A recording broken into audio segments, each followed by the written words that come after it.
Nightmare House 2 is a mod for Half-Life 2 developed by a group called We Create Stuff, how fitting, which is a sequel to the Half-Life 2 map Nightmare House. The original map was released back in 2005, and I think it was the first horror-based map I ever played for Half-Life 2. It was pretty simple. You just went through this creepy house where zombies and headcrabs would pop out and try to kill you. As you ran towards your car to escape, the screen faded to black as something attacked you, and then that was the end of it. The whole thing lasted around 5 minutes, but it was really well put together and scary to play. Nightmare House 2 was released in 2010 and recreates the events of the original map and also follows on afterwards, exploring and explaining the reason behind the occurrences. Furthermore, in 2015, We Create Stuff also released an updated version of Nightmare House 2 with some minor tweaks. Little has been changed from the base storyline though. The game still begins with a prologue at the house where your character is involved in a car crash and decides it's worth checking out a creepy abandoned shithole that has bloodstains all over the walls and zombies running around. This prologue relies solely on jump scares, but it's still scary stuff thanks mostly to some great sound effects and lighting, well, mostly when they're not using strobe lighting to induce migraines. Again, after you try to escape the house, you're incapacitated by a spooky looking woman who's been following you the past 5 minutes before the game properly kicks off and you wake up in the creepy abandoned shithole hospital.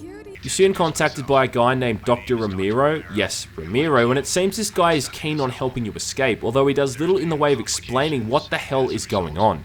Paranormal occurrences are frequent throughout the hospital, and for reasons we're never fully told, the place has been turned into a cemetery, with bloodied corpses littering the corridors and zombies skulking around every corner. About halfway through the mod, you'll meet up with a SWAT team and the game takes a turn from survival horror into an all-out shooting fest where you're using machine guns and shotguns to take out waves of enemies.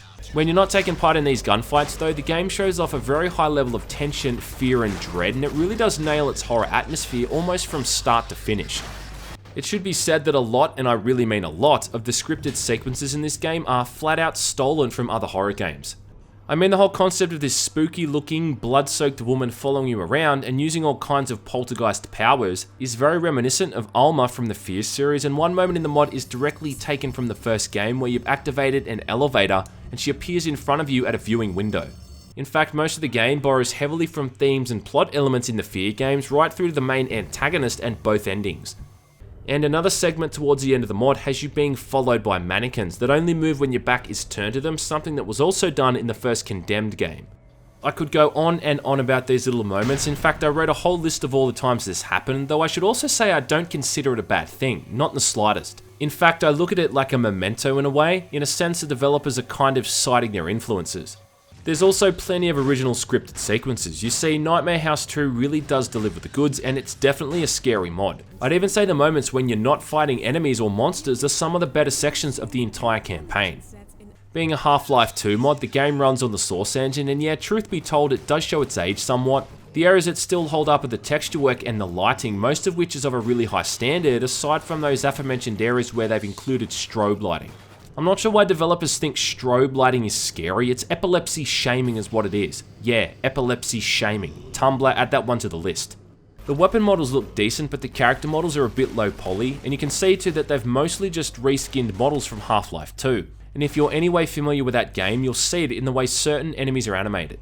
One thing I noticed too was that it seems the 2015 edition of the mod has tried to include some sort of fake chromatic aberration around the edge of the screen, but mostly it still holds up.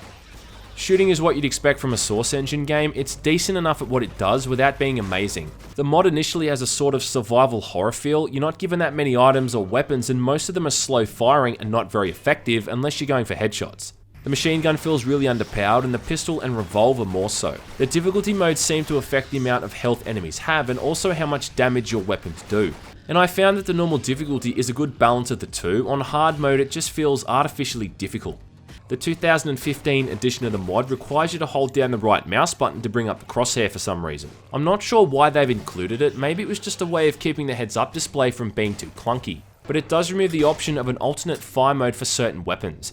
As a result, this makes the shotgun feel underpowered as the slow firing rate and damage output of a single shot can't be offset by firing both barrels at once as you could do in Half-Life 2.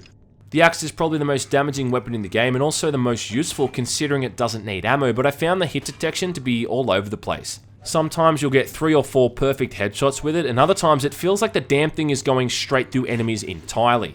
You notice it the most against the armored zombies, who can only be damaged by hitting their unarmored body parts. This kind of thing isn't game breaking, but it's just annoying and it kind of takes you out of the moment. I guess the only other issue I had with Nightmare House 2 is the end boss fight, if I can call it that, which is just utterly fucking horrible. Also, there's only like 1 or 2 people doing the voice acting for the entire game, and it really does show. Holy shit, yes, this is Alpha Squad. We read you loud and clear. My name is Dr. Romero, and like you, I'm stuck in this hellhole. But you can't really fault Nightmare House 2, as it is just tremendously good fun from start to finish. The shift in gameplay from the first half to the second half of the mod comes at just the right time, and it does tell an interesting story, even if it doesn't have an original bone in its body. Yes, it does rely a bit too much on jump scares, but the general atmosphere and some of the unique scripted sequences are sure to catch you off guard.